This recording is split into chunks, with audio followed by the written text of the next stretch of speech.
21세기에 들어서면서 또 새 천년 시대를 맞이해서 제일 많이 듣는 용어가 있습니다. 소위 패러다임의 변화라고 하는 그런 용어입니다. 경제계라든지 정치, 사회, 문화, 군사, 교육 모든 면에서 패러다임이 변화되어야만이 살아남을 수가 있다 하는 얘기입니다.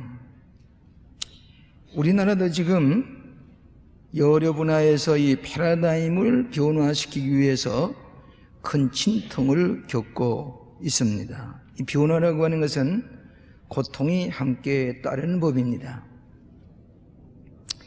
근데 가장 중요한 변화는 외형적인 패러다임의 변화보다도 더 중요한 것은 우리 인생이 먼저 변화되어야만이 온전한 변화를 가져올 수가 있는 것입니다. 마치 무엇과 마찬가지로 밀가루 반죽을 할 때에 이스트를 넣고 밀가루 반죽을 하는데 이 이스트가 들어가서 그 전 밀가루 반죽을 발효시켜서 부풀게 하는 것과 같이 먼저 인간이 변화되어야만이 모든 조직이라든지 기구라든지 모든 전체가 변화를 가져올 수가 있다고 하는 것입니다. 그래서 존 나이스피치라는 사람은 유명한 메가 트렌드라고 하는 그런 책을 쓴 사람인데 이 오는 세대는 모든 사회가 모든 회사가 변화를 위해서는 그 회사의 임직원들, 사람들이 먼저 변화되어야 된다. 그리고 모든 것이 재차관을 해야 된다.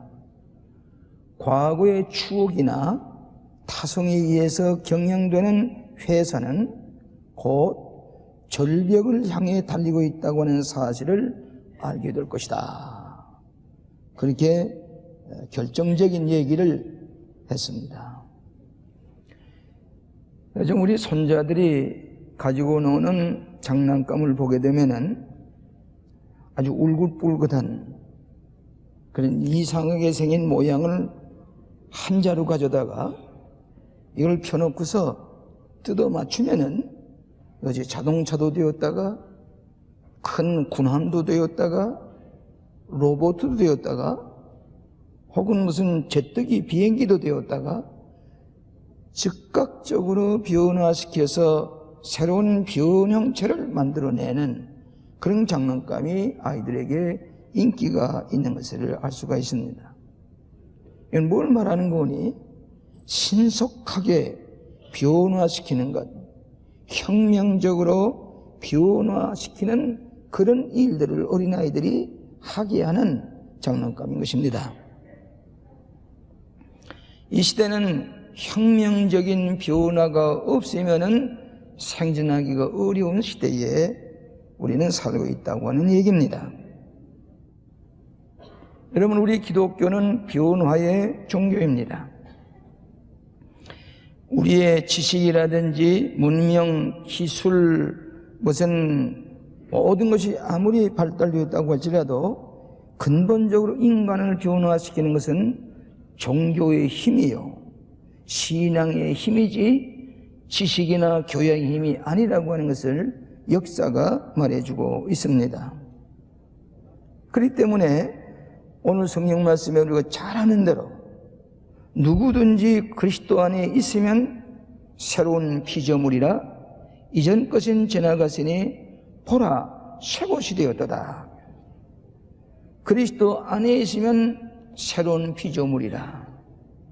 과거의 것은 다 지나가 버리고 새로운 피조물로서 우리는 변화되는 것이 그리스도 안의 역사이다 하는 것이 기독교의 가장 중요한 메시지입니다. 저는 그 본문에 의해서 세 가지로 나누어서 함께 은혜를 받고자 합니다. 첫째로는 인간은 변화의 존재이다 하는 것입니다. 우리 인간은 변화되어지는 존재입니다. 인간이 동물과 다른 점이 뭔고니 인간은 변화를 추구하는 존재라고 하는 것입니다. 그렇기 때문에 인간이 사는 것은 변화되고 개조하고 개혁하면서 발전하고 진보해 나가는 것이 인간의 문화요, 인간의 역사인 것을 우리가 잘 압니다. 동물은 그런 능력이 없습니다. 동물은 1000년 동안 사는데도 자기의 우리 하나 고치지 못하고 1000년 동안, 2000년 동안 똑같이 살아오는 것이 동물입니다. 인간이 산다고 하는 것은 부단히 자기를 변화시키면서 살아가는 것을 말합니다. 지금은 대변혁의 시대입니다. 여기서부터 인간이 출발해야 됩니다. 우리 신앙생활이라고 하는 것도 변화로부터 시작이 되어야 되는 것입니다. 변화하지 아니하고는 우리의 신앙생활이라고 하는 것은 열매가 없게 되는 것입니다. 어떤 책을 보니까 우리 4가지 자신의 쇄신, 변화에 대해서 이렇게 얘기를 했습니다. 첫째로는 신체적 쇄신입니다. 나 인간의 육신이 늘 새로워지고 쇄신이 되어야 됩니다. 그러기 위해서 운동을 하고 신진대사가 잘 되고 영양소치가 잘 되고 스트레스를 관리 잘하고 신체 관리를 잘해야만 된다. 자기 자신의 쇄신입니다. 신체의 쇄신입니다. 두 번째로는 정신적 쇄신입니다. 정신적으로 늘 새로워져야 되는데 이 텔레비전만 오래 보고 있으면은 정신이 쇄신되지 않는다는 얘기입니다. 남의 각본에 짜여서 움직이는 건 보고 그저 감각적으로 즐기는지 모르지만 정신적으로 변화가 되지 못하는데 책을 많이 읽는 것이라든지 상상력을 동원하는 것이라든지 재능을 개발하고 새로운 지식, 요즘은 지식 산업화 시대지요. 컴퓨터, 이 모든 것들이 내 정신을 새롭게 해야 된다. 세 번째로는 사회적인 쇄신입니다. 우정을 가져야 되고 봉사해야 되고 서로 사랑하고 인간 관계를 원만하게 하고 서로 인정해주고 사귀는 이 사회적인 쇄신이 있어야 된다. 마지막으로 영적 쇄신이 있어야 된다. 내 삶의 목적이 무엇이고 의미가 무엇이고 가치관이 무엇이냐.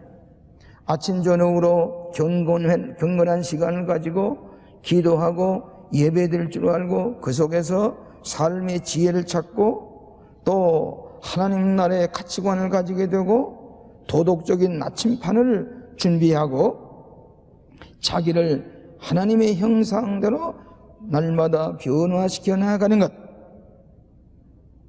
이것이 바로 인간이 변화되어야 하는 일반적인 상식적인 얘기입니다. 유명한 심리학자는 윌리엄 제임스라는 사람이 개인의 변화를 위해서 이런 얘기를 했어요.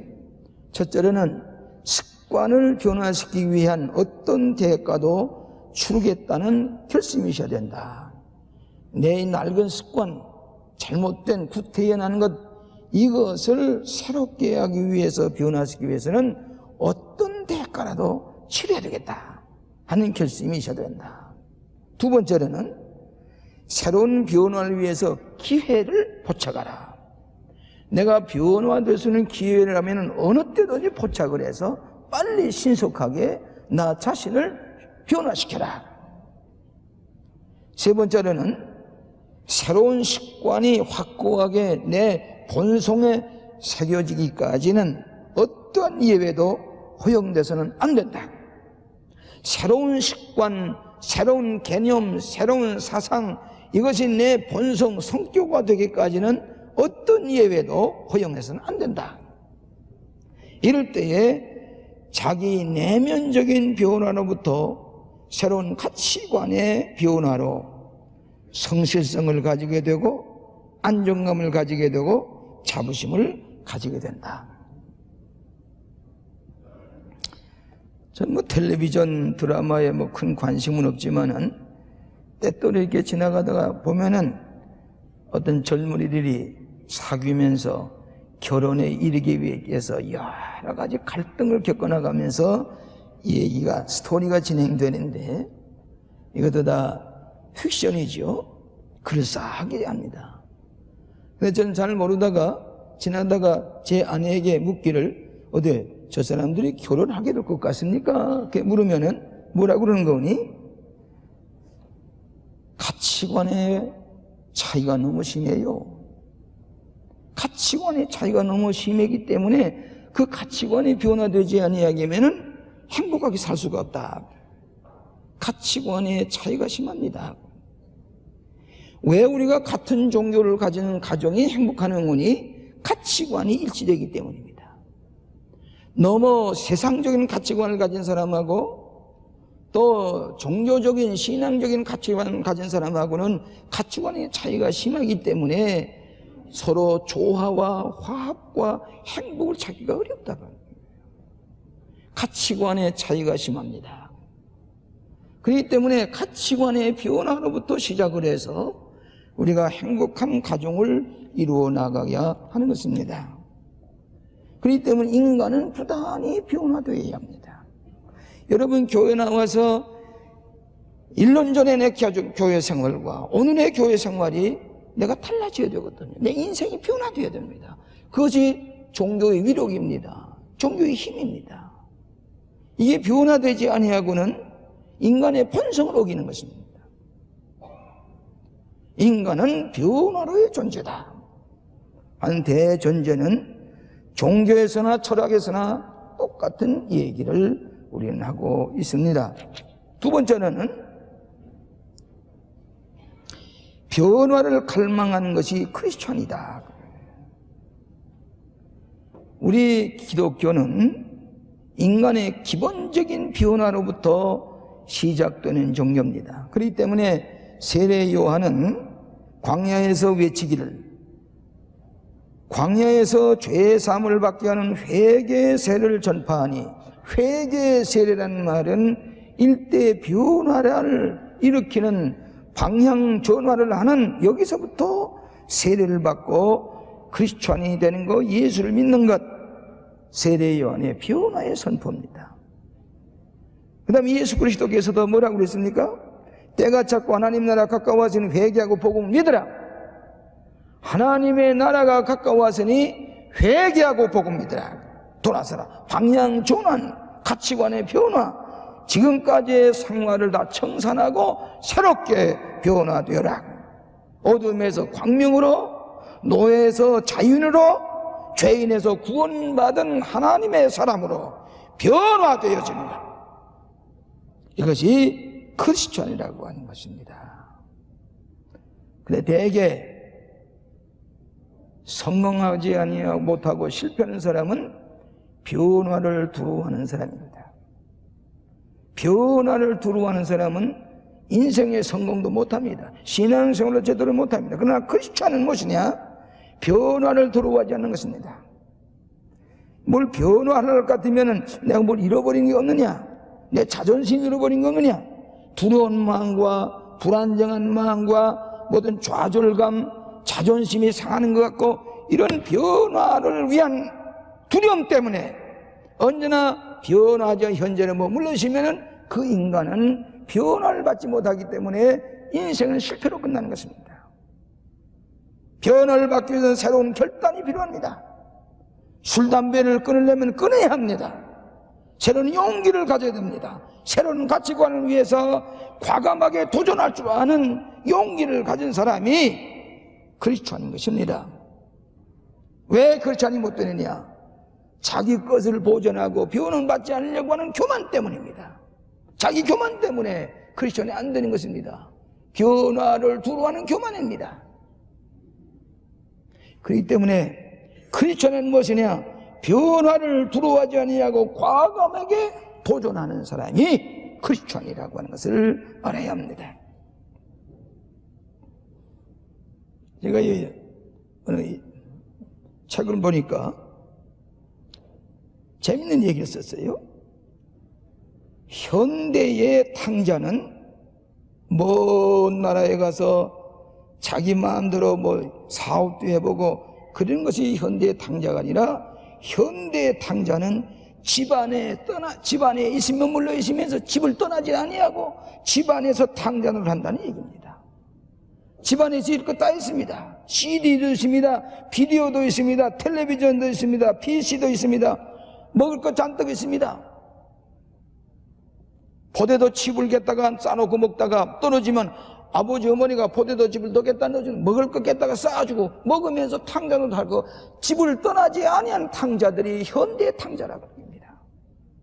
그렇기 때문에 이 성경에 나오는 누가복음 15장에 난 탕자는 먼 나라에 가서 자기가 뭐 노력해보다가 창녀와 더불어 재산도 탕진하고 배고픈 세상도 보고 돼지우리에서 살고 그런 가운데서 변화되어서 내가 변화되었다고 하고 아버지 부모 돌아왔지만은 오늘의 현대 탕자라고 하는 집안에서 먹을 거 다 먹고 부모가 갖다 준 다 배불리 먹고 앉아서 PC 놀고 내 나름대로 둥지를 틀고 이 탕자의 방 안에 탕자의 분위기를 만들고 살아가기 때문에 변화의 기가 없기 때문에 돌아오지 못하고 있다. 변화의 기회를 찾지 못하는 현대인의 탕자를 얘기했습니다. 이 사람은 변화를 위한 기회도 포착하지 못합니다. 변화를 위한 용기도 잊어버리고 살아가는 현대의 탕자는 우리에게 말씀해주고 있습니다. 여러분, 사도 바울은 그가 바리새 교인이요 히브리인 중에 히브리인이요 또 율법으로는 자기를 따라오는 사람이 없으리 많지 아주 가브리엘 문화에서 법을 연구한 대단한 종교인입니다. 그런데 불구하고 이 바울은 오라 나는 공고한 사람이로다 누가 이 사망의 몸에서 나를 건져내랴 무슨 말입니까? 변화될 텐데 이 유대교 안에서 변화될 수가 없는 탄식을 하면서 고민하다가 담에석 도상에서 부활의 주님을 만난 다음에 180도로 전화되어서 교회를 박해야 하고 크리스천을 박해야 된 사람이 선교사가 되어서 오늘 기독교를 해외에 선교하는 놀라운 일을 감당하는 것을 알 수가 있습니다. 요한 웨슬리 선생은 옥스퍼드 대학의 교수로 있으면서 규칙적인 생활을 합니다. 그러면서 자기가 은혜 가운데 정말 회개하고 새 사람이 되고 하나님이 나의 죄를 사해 주시고 구속하셨다고 하는 사실을 얻기 위해서 갖가지 노력을 했지만은 결과적으로는 올더스 게이트에서 조그만 속회 모임에서 자기를 변화시킨 다음에 나는 자유함을 얻고 죄사함 받았다 일대 변화의 체험을 하고 난 다음에 감리교회를 창시했습니다. 변화에 대한 대담한 결단이 있는 것이 크리스천입니다. 변화를 두려워하는 것은 크리스천이 될 수가 없습니다.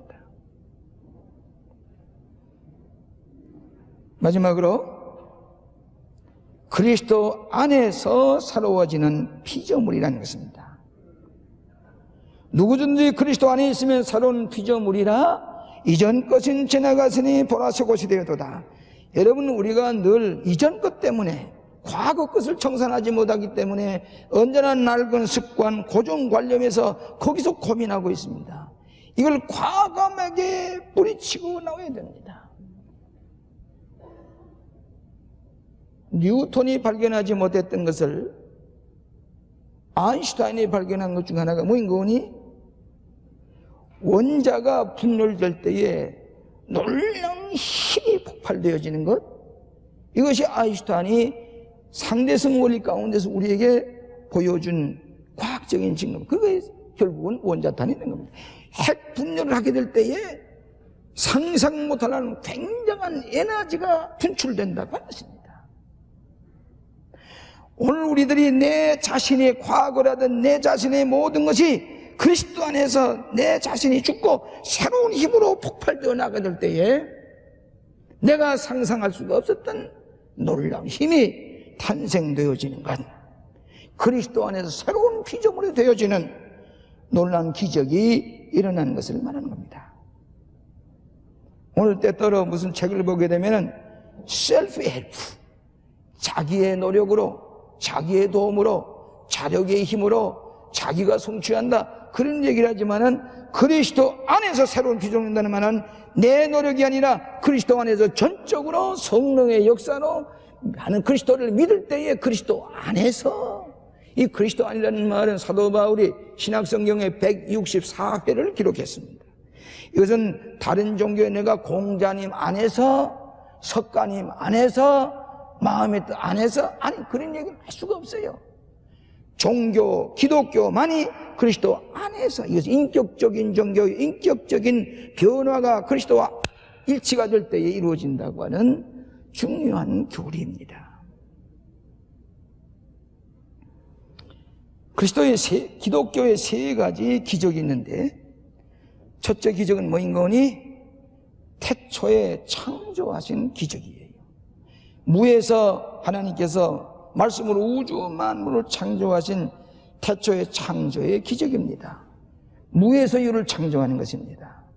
이것이야말로 바라 엘로힘 하샤마힘, 바라, 하나님께서 무에서 유를 창조하신 거예요. 두 번째로는 성육신의 기적입니다. 하나님이 말씀이 육신이 되어 있다에 오셔서 우리 인간이 되신 것이 이 소위 성육신, 도성일신의 기적입니다. 이것은 다른 종교에 없는 것입니다. 그렇기 때문에 기독교는 말씀이 육신이 되어 오신 종교입니다. 그래서 계시의 종교라고 합니다. 마지막에 또 하나의 기적은 새 창조의 기적입니다. 새 피조물이 되는 기적입니다. 그리스도를 믿을 때에 성령 안에서 내가 새롭게 변화되어서 새로운 피조물이 되어서 그리스도 안에서 구원이 시작되어진 것, 하나님의 나라의 질서 가운데서 하나님의 자녀로 살아가는 것. 그렇기 때문에 예수님께서 어린아이가 되라는 말은 무슨 말인 거니? 어린아이가 되어야 변화가 빨라집니다. 어린아이가 되는 것은 거룩한 미성숙이라고 그랬어요. 너희가 어린아이와 같이 되라. 어린아이는 빨리 자기를 변화시킵니다. 놀랍게 변화됩니다. 그렇기 때문에 영적으로 어린아이가 되어야만이 새로운 피조물이 될 수 있는 가능성이 있기 때문에 너희는 어린아이가 되라. 새로운 피조물이 되는 것을 말하는 것입니다. 누구 안에서? 그리스도 안에서. 그리스도 안에 있지 않으면 우리 누구 안에 있느냐? 아담 안에 있는 것입니다. 아담 안에 있느냐? 그리스도 안에 있느냐? 아담 안에 살아가는 것은 옛 아담의 속성을 가지고 미움과 시기와 질투와 교만 속에서 그냥 이 육신적인 노예가 되고 죄악 가운데서 살아가는 아담 안의 존재냐? 그렇지 않으면 그리스도 안에 뭐 변화될 것이냐? 그리스도 안에 있지 않으면 언제까지나 아담 안에 있는 삶이 되는 것입니다. 그리스도 안에 있는 사람은 믿음으로 의롭게 되고 믿음으로 우리는 거룩하게 되고 영화에 이르는 것. 내가 살아와지게 되는 패러다임 시프트가 아무 소용이 없습니다. 내 자신이 새로워진 내 회사가 변화되기가 없습니다. 내 자신이 새로워지기는 나라와 사회와 모든 면에 변화되기 어렵습니다. 그렇기 때문에 기독교는 너 자신이 회개하고 복음 믿으라. 하나님의 나라가 가까웠고 하나님의 나라가 이루려면 내 자신이 회개하라고. 어떻게 회개되느냐? 그리스도 안에서 새로워진 것이다. 가치관이 변하고 내 삶의 방향 가각이 변하고 사람의 목적과 삶의 의미가 달라지는 것. 그럴 때 여러분은 더욱 행복하게 되고 더 풍요롭게 되고 더 아름답고 지혜롭고 기쁘고 하나님의 자녀의 음성을 가지고 하나님 나라의 시민의 생활 여러분이 되시기를 주의 이름으로 축원합니다.